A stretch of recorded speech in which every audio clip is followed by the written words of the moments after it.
విద్యుత్ శాఖ అధికారుల నిర్లక్ష్యంతో ఓ వ్యక్తి ప్రాణాలను బలికొన్న ఘటన స్థానికంగా తీవ్ర విషాదాన్ని నింపింది.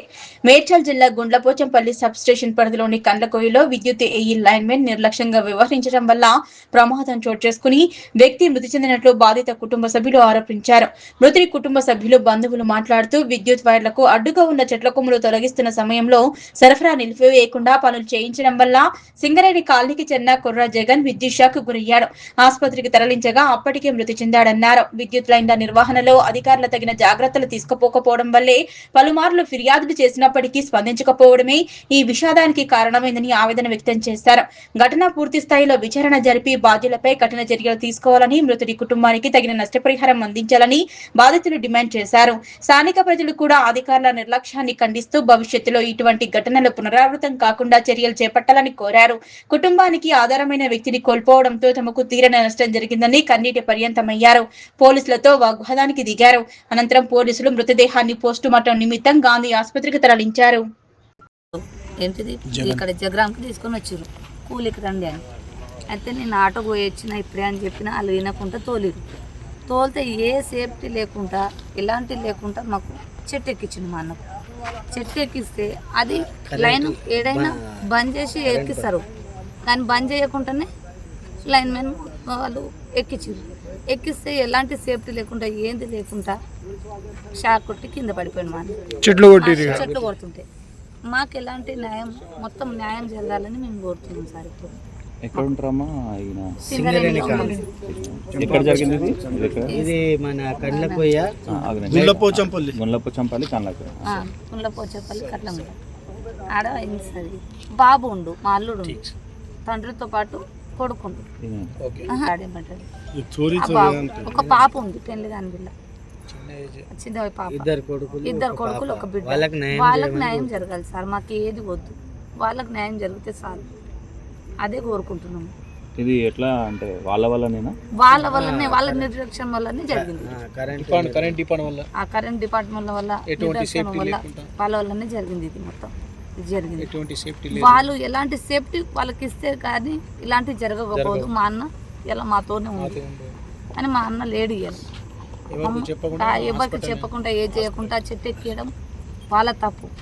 ఎలాంటి ఏది డెడ్ బాడీ పోలీస్ స్టేషన్ లేదా డైరెక్ట్ ఎస్ఐసి వాళ్ళు ఇక్కడ వచ్చి పోలీసు వాళ్ళు వచ్చి పిఎస్కి తీసుకెళ్తామమ్మ బాడీ అని తీసుకెళ్ళి మోసం చేసి ఇప్పుడు గాంధీకి పంపించారు. మా వాళ్ళకు రోడ్డు మీద ఆడ నిలబెట్టారు, రోడ్డు మీదనే కూర్చురు ఇప్పుడు భార్య వాళ్ళందరూ.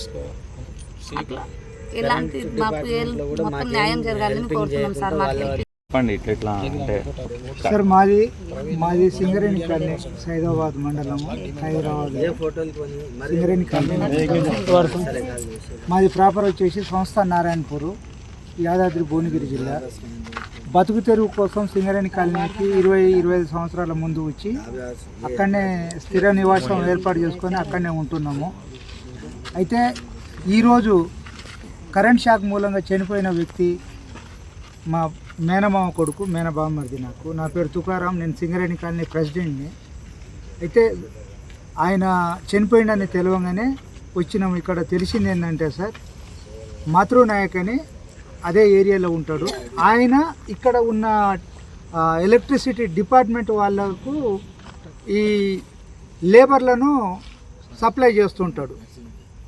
మరి వాళ్ళకు వీళ్ళకు మధ్యన ఉన్న కనెక్టివిటీ ఏ రకంగా ఉందంటే, ఇప్పుడు వాళ్ళు చెప్తున్న విషయం, ముగ్గురిని పంపిస్తాడు, 4 కూలి ఇస్తుండంటే వీళ్ళు కూడా తప్పు చేస్తున్నట్టే కదా. ముగ్గురిని పంపిస్తుండ ఆయన మాత్రం, వీళ్ళు 4 కూలీలు ఇస్తారట. మరి వీళ్ళు ఎంతమంది కూలీ తీసుకుంటారు అనేది వాళ్ళకి తెలుసు. అది అయితే ఇవాళ జరిగిన దుర్ఘటన ఏంటంటే, ఈ జగ్రామ్ అనేట ఆయన ఆటో నడుపుకొని బతుకుతుండు. అక్కడ పనులు సరిగ్గా దొరకక ఇక చిల్లర పనులకు కూడా రోజువారీ కూలి పని చేసుకుంటూ బతుకుతుండు. వాళ్ళ భార్య కూడా ఇంట్లో అంట్లు తోమి ఆ రకంగా 4 రూపాయలు సంపాదించుకొని బతుకుతున్న వ్యక్తి. అయితే వీళ్ళకు 2 అబ్బాయిలు, ఒక పాప, పెళ్లి కాని పాప ఉంది. ఒక బాబు డిగ్రీ అయిపోయింది, ఇంకో బాబు చిన్న బాబు ఇక్కడనే ఉండు. అయితే వాస్తవంగా ఇక్కడ ఈ డిపార్ట్మెంట్ వాళ్ళు మాట్లాడుతున్న విషయం అయితే చాలా దారుణంగా ఉంది. మేము ఒప్పచెప్పినాము, వాళ్ళు కొట్టేసి వెళ్ళిపోతారు, వాళ్ళ కూలి వాళ్ళకి ఇచ్చేస్తామంటే ఎవరో ఇక ఒక పురుగులాగా బయట తీసేస్తారు అన్నట్టు. ఎందుకంటే వీళ్ళకు కనీసం సేఫ్టీ అనేది ఉండాలి. ఆ చెట్లు కొట్టేటప్పుడు చెట్ల మీదంగా ఈ డిపార్ట్మెంట్ వాళ్ళు ఉండి కూడా ఎల్సీ తీసుకొని వాస్తవంగా చెట్లు కొట్టియాలి. అట్ట కాకుండా ఎల్సీ తీసుకోకుండా వీళ్ళ నిర్లక్ష్యం మూలంగానే ఇవాళ ఈ జగరాం ప్రాణాలు కోల్పోవాల్సి వచ్చింది. కాబట్టి ఈయన కుటుంబానికి తీవ్ర అన్యాయం జరిగింది. ఆ కుటుంబం బతకాలి అంటే వాళ్ళకు ఆయన చనిపోయిన వ్యక్తికి పూర్తి నష్టపరిహారం 50 లక్షల రూపాయలు నష్టపరిహారం ఆ డిపార్ట్మెంట్ నుంచి ఇవ్వాలి. ఈ తీసుకొచ్చే కాంట్రాక్టు మత్రూ నాయకు వీళ్ళు కుమ్మక్కయ్యి ఈ రకంగా చేస్తారు.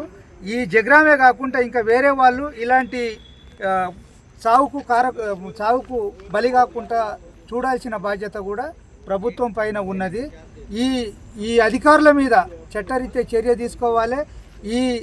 దీనికి ఎవరైతే పాల్పడ్డారో ఈ కాంట్రాక్టు తోటి కుమ్మక్కైన అధికారులు ఎవరెవరైతే ఉన్నారో వాళ్ళనందరినీ కూడా విధి నుంచి తొలగించి సస్పెండ్ చేయాలి.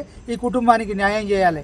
ఎందుకంటే ఇక్కడ అట్టడుగు వర్గాలకు సంబంధించిన ఎస్సీ ఎస్టీ బీసీ కులాలకు సంబంధించిన వాళ్ళే ఈ కూలినాలి పని చేసుకొని బతుకుతున్నారు. ఈరోజు వీళ్ళు మాట్లాడే విధానం కూడా ఈ చిన్న జాతి వాళ్ళు వీళ్ళు ఏం చేయగలుగుతారు, మేము చెప్పిందే వాళ్ళు వినాలనే ఉద్దేశంతో మాట్లాడుతున్నారు. 4-5 లక్షలు వస్తాయి, అవి మేము ఇప్పిస్తాము అని వీళ్ళ ఇంట్లో నుంచి ఏదో ఇస్తున్నట్టు చేస్తున్నారు. న్యాయపరంగా గవర్నమెంట్ నుంచి వచ్చే ప్రతి రూపాయి కూడా ఆ కుటుంబానికి రావాలి. దీనికి కారకులైన ఈ నిర్లక్ష్యం వహించిన ఈ ఎలక్ట్రిసిటీ అధికారులను ఇమ్మీడియట్లీ ఉద్యోగం నుంచి వీళ్ళను తొలగించాలని, ఈ కుటుంబానికి న్యాయం చేస్తారని ఈ పత్రిక ఇప్పుడు మీడియా మూలంగా మీడియాకు మీకు విన్నవించుకుంటున్నాం సార్.